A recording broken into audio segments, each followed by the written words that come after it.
Me sunan malam? A sunana Abubakar Musa Ibrahim. Daga wace jiha? Daga jihar Kano ne. To a ina kai karatu?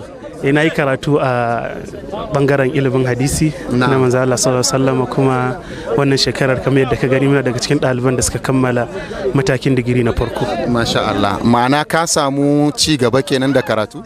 Cikin ikon Allah da taimakonsa na samu gurbin ci gaba da digiri na farko a bangare na kimiyyar ilimin hadisin manzo Allah sallallahu alaihi wasallam, kuma insha Allah za mu ci gaba bayan watan azumi mai zuwa insha Allah. To wani irin farin ciki kake ji a zuciyarka ko a ranka ganin wannan rana da kake kammala wannan mataki na karatu da ka kai?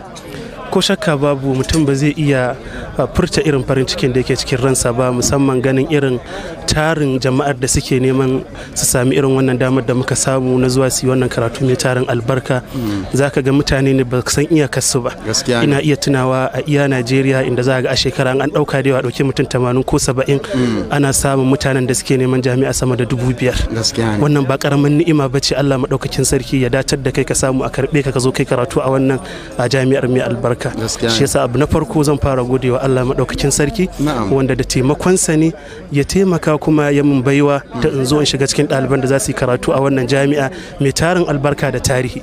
Sannan abu na biyu, ina godewa hukumar wannan ƙasa mai albarka wacce bata gaza da mu ba tun lokacin da sunayen mu suka fito a matsayin mu na ɗaliban da aka ɗauka har zuwa karɓar mu da tarban mu da yin karatun mu da gamawan mu, balgashiyan sun ƙara ba mu ma gurbi na biyu mu ci gaba da digiri a mataki na biyu.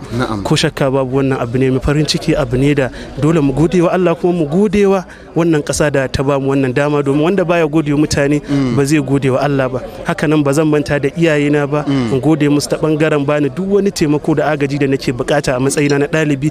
Su ma ba su taɓa nuna gazawa ba, ballantana su gaza. Kamar yadda ba zan manta da malamai na ba na gida, wanda tun agunsa aka fara da kaɗan har Allah maɗaukakin sarki yasa aka zo nan, da kuma malaman nawa dai wanda suka karantar da mu tun daga mataki na farko, semester ta farko da muka fara yi har zuwa muka gama.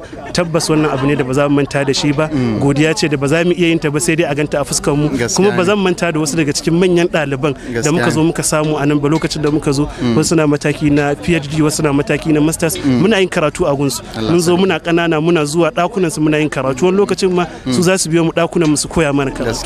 Ko shakka babu, wannan abu ne da ba za mu manta da shi ba. Abu ne da dole mu gode wa Allah kuma mu gode wa duk wanda ya ba mu gudunmawa, duk kankantar ta ko da girmanta. Gaskiya ne. To muna godiya sosai Malam Abubakar, Allah ya saka da alkhairi ko muna maka fata alkhairi. Masha Allah.